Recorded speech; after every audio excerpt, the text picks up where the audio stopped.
ஜிந்துப்பிட்டி துப்பாக்கி சூட்டின் பின்னணி ஒருவர் பலி, அபாயா அணிந்து சுட்டுவிட்டு ஓடிய நபர்கள்.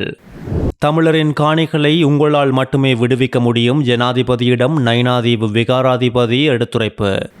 செவ்வந்தியுடன் கைதாகிய கம்பக பபாவுக்கு நீதிமன்றம் அதிரடி உத்தரவு. உடற்பிடிப்பு என்ற பெயரில் விபச்சார விடுதி வசமாக சிக்கிய பெண்கள்.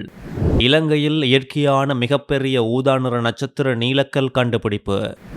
கிரீன்லாந்து அமெரிக்காவுக்கு வேண்டுமென்று அடம்பிடிக்கும் டொனால்ட் ட்ரம்ப். இஸ்ரேலும் ட்ரம்புமே அனைத்துக்கும் காரணம், ஈரானின் உச்ச தலைவர் அயதுல்லா அலி கமேனி குற்றச்சாட்டு. தொடர்ச்சியாக செய்திகளை தெரிந்து கொள்ள நியூஸ் ஒன் அப்டேட்ஸ் ஒன்லை சப்ஸ்கிரைப் செய்து கமெண்ட்ஸில் இணைந்திருங்கள். ஜிந்துப்பிட்டி பகுதியில் நபரொருவரை சுட்டுக் கொன்று 2 சிறுவர்களை காயப்படுத்திய சம்பவமானது திட்டமிட்ட குற்ற செயல்களில் தொடர்ச்சியாக ஈடுபடும் போதைப்பொருள் கடத்தல்காரரான பழனி ரிமோசன் என்பவரால் திட்டமிடப்பட்டிருக்கலாம் என காவல்துறை சந்தேகம் வெளியிட்டுள்ளது. சம்பவத்தில் உயிரிழந்தவர் மற்றொரு திட்டமிட்ட குற்றவாளியான பூங்கொடி கண்ணா எனப்படும் புஷ்பராஜா என்பவரின் நெருங்கிய நண்பர் என குறிப்பிடப்பட்டுள்ளது. இந்த துப்பாக்கி சூடு குறித்து விசாரணைகளை முன்னெடுக்க 3 விசேட காவல்துறை குழுக்கள் நியமிக்கப்பட்டுள்ளதாக காவல்துறை ஊடக பேச்சாளர் உதவி காவல்துறை அத்தியட்சகர் எஃப்யூ வுட்லர் தெரிவித்துள்ளார். கரையோர காவல்துறை பிரிவுக்குட்பட்ட ஜிந்துப்பிட்டி பகுதியில் நேற்று இரவு முச்சக்கர வண்டியில் வந்த இருவர் துப்பாக்கி சூடு நடத்தியதில் 44 வயதுடைய நபர் உயிரிழந்துள்ளதோடு அங்கிருந்த 4 வயதுடைய சிறுவனும் 3 வயதுடைய சிறுமியும் காயமடைந்துள்ளனர். துப்பாக்கி சூடு நடத்தியவர்களில் ஒருவர் முகத்தை மூடியிருந்ததோடு மற்றையவர் உடல் முழுவதையும் கருப்பு நிற உடையால் மறைத்து வந்துள்ளார். இந்த ஆண்டின் முதல் 16 நாட்களில் மாத்திரம் இந்த சம்பவத்தோடு சேர்த்து 3 துப்பாக்கி சூட்டு சம்பவங்கள் பதிவாகியுள்ளது. இந்த சம்பவங்களில் இதுவரை 3 பேர் உயிரிழந்துள்ளதோடு மேலும் 4 பேர் காயமடைந்துள்ளமையும் குறிப்பிடத்தக்கது.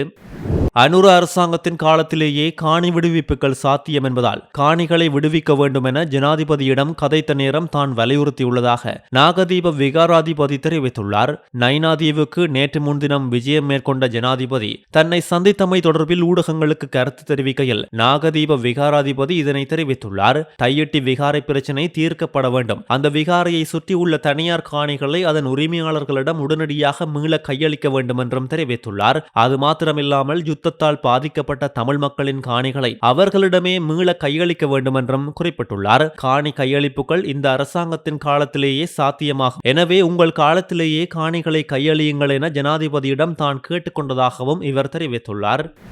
ஜனாதிபதி தலைமையில் கொக்குவில் தொழில்நுட்ப கல்லூரியில் நேற்று வெள்ளிக்கிழமை இடம்பெற்ற போதை ஒழிப்பு கூட்டத்திற்கு பல ஆயிரம் மக்கள் பல அரச பேருந்துகளில் வந்துள்ள நிலையில் இந்த சம்பவம் இப்பொழுது விமர்சனங்களை எழுப்பியுள்ளது. இலங்கை போக்குவரத்து சபைக்கு சொந்தமான 70 பேருந்துகளில் பொதுமக்கள் அழைத்து வரப்பட்டுள்ளதாகவும் தெரிவிக்கப்பட்டுள்ளது. நேற்று யாழில் ஜனாதிபதியின் போதை ஒழிப்பு தேசிய வேலை திட்டத்தின் ஒரு பகுதியாக முழு நாடுமே ஒன்றாக என்கின்ற தேசிய செயற்பாட்டை ஆரம்பிக்கும் முகமாக அகன்று செல் என்கின்ற துணைப்பொருளில் யாழ்ப்பாணம் கொக்குவில் தொழில்நுட்ப கல்லூரியில் இடம்பெற்ற கூட்டத்துக்கே இவ்வாறு அரச உத்தியோகத்தர்கள் உட்பட பொதுமக்கள் அழைத்து வரப்பட்டுள்ளனர். இதனால் யாழ் மாவட்டத்தில் உள்ளூர் சேவைகள் கடுமையாக பாதிக்கப்பட்டுள்ள நிலையில் மாலை நேரத்தில் யாழிலிருந்து தமது சொந்த இடங்களுக்கு செல்வோர் பாரிய அசௌகரியங்களுக்கு உள்ளாகியதாகவும் குற்றம் சாட்டியுள்ளனர். யாழ் மாவட்டத்தில் உள்ள இலங்கை போக்குவரத்து சாலைகளில் பேருந்து ஏற்கனவே பற்றாக்குறைகள் இருந்த நிலையில் ஒரே தடவையில் இவ்வாறு அதிக பேருந்துகளை பொது நிகழ்வுகளுக்கு வழங்கியமை பொறுப்பற்ற செயல் என பாதிக்கப்பட்ட மக்கள் குற்றச்சாட்டுக்களை முன்வைத்துள்ளதோடு இது தொடர்பில் இலங்கை போக்குவரத்து சபையின் வடமாகாண பொறுப்பு வாய்ந்த அதிகாரியை தொடர்பு கொண்டபோது யாழ் மாவட்ட அரசாங்க அதிபரின் கோரிக்கைக்கு இணங்க பேருந்துகளை விசேட கட்டணங்களின் அடிப்படையில் வழங்கியதாக தெரிவித்துள்ளார்.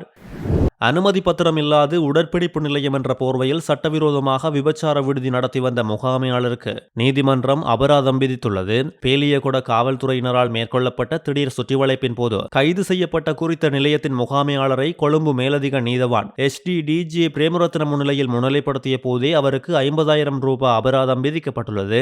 இந்த சோதனையின் போது விபச்சாரத்தில் ஈடுபட்டதாக கைது செய்யப்பட்ட 4 பெண்களுக்கும் அபராதம் விதித்த நீதவான் அவர்களை விடுவிக்க உத்தரவிட்டுள்ளார். பேலியகொட டயர் சந்திக்கு அருகில் நீண்ட காலமாக இந்த சட்டவிரோத தொழில் இடம்பெற்று வருவதாக கிடைக்கப்பட்ட ரகசிய தகவலை அடுத்து காவல்துறையினர் இந்த திடீர் சுற்றிவளைப்பு சோதனையை முன்னெடுத்திருந்ததோடு கைது செய்யப்பட்ட சந்தேக நபர்களை நீதிமன்றத்தில் முன்னிலைப்படுத்திய போதே இந்த தீர்ப்பு வழங்கப்பட்டுள்ளது.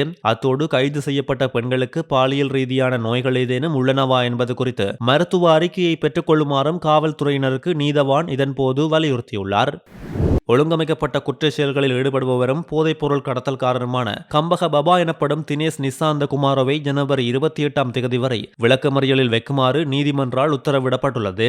கனேமுள்ள சஞ்சீவ கொலை வழக்கின் முக்கிய சந்தேக நபரான இசாரா செவ்வந்தியோடு நேபாளத்தில் வைத்து கைது செய்யப்பட்ட இவர் நேபாளத்திலிருந்து இலங்கைக்கு அழைத்து வரப்பட்டமை குறிப்பிடத்தக்கது. குறித்த சந்தேக நபரை 90 நாட்கள் தடுப்பு காவல் உத்தரவின் பேரில் பேலியகுட போலீசார் விசாரித்து வந்த நிலையில் களுத்துறை பிரிவு குற்றப்புலனாய்வு திணைக்களத்தால் நீதிமன்றத்தில் முன்னிலைப்படுத்த போது கொழும்பு கூடுதல் நீதவான் பிறப்பித்த உத்தரவின் கீழ் சந்தேக நபர் விளக்கமறியலில் வைக்கப்பட்டுள்ளதாக போலீசார் தெரிவித்துள்ளனர்.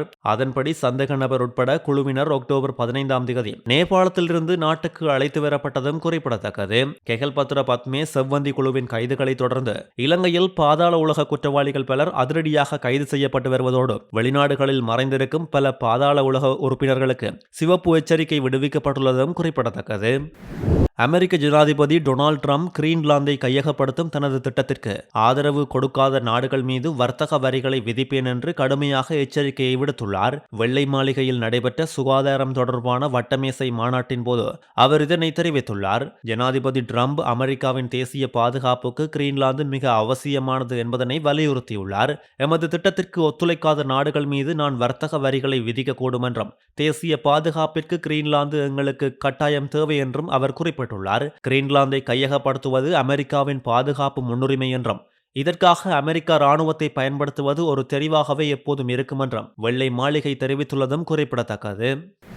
ஈரான் முழுவதும் நடைபெற்று வரும் போராட்டங்களில் இடம்பெறும் வன்முறைகளுக்கு அமெரிக்காவும் இஸ்ரேலும் நேரடியாக பொறுப்பேற்க வேண்டும் என ஈரானின் உச்ச தலைவர் அயதுல்லா அலி கமேனி குற்றம் சாட்டியுள்ளதோடு அமெரிக்க ஜனாதிபதி டொனால்ட் ட்ரம்பை ஒரு குற்றவாளி என்றும் அவர் தெரிவித்துள்ளார்.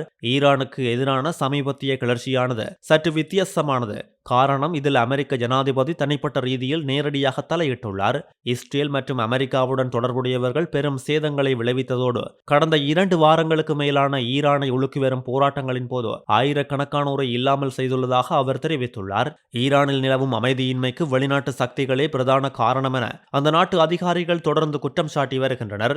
அதிலும் ஈரானின் நீண்டகால புவிசார் அரசியல் எதிரிகளான இஸ்ரேல் மற்றும் அமெரிக்கா ஆகிய நாடுகளே இந்த ஸ்திரமற்ற நிலையை தூண்டிவிடுவதாகவும் களத்தில் போராட்டங்களை வழிநடத்துவதாகவும் ஈரான் தெரிவித்துள்ளது. ஈரான் தனது எல்லைகளை தாண்டி போரை விரிவுபடுத்துவதை தவிர்க்கும் அதேவேளையில் இதற்கு பொறுப்பானவர்கள் விளைவுகளை சந்திக்க நேரிடும் என்று கமேனி எச்சரிக்கை விடுத்துள்ளார். நாட்டை நாங்கள் போருக்குள் இழுத்து செல்ல மாட்டோம், ஆனால் உள்நாட்டு அல்லது சர்வதேச குற்றவாளிகள் தண்டிக்கப்படாமல் தப்பிக்க விட மாட்டோம் என்று அவர் திட்டவட்டமாக தெரிவித்துள்ளதும் குறிப்பிடத்தக்கது. செய்திகளை உடனுக்குடன் தெரிந்து கொள்ள நியூஸ்1 அப்டேட்ஸ் சேனலை சப்ஸ்கிரைப் செய்யுங்கள். செய்திகள் தொடர்பான உங்கள் கருத்துக்களையும் கீழே பதிவிடலாம். செய்திகளை உடனுக்குடன் தெரிந்து கொள்ள நியூஸ்1 அப்டேட்ஸ் சேனலை சப்ஸ்கிரைப் செய்யுங்கள். செய்திகள் தொடர்பான உங்கள் கருத்துக்களையும் கீழே பதிவிடலாம்.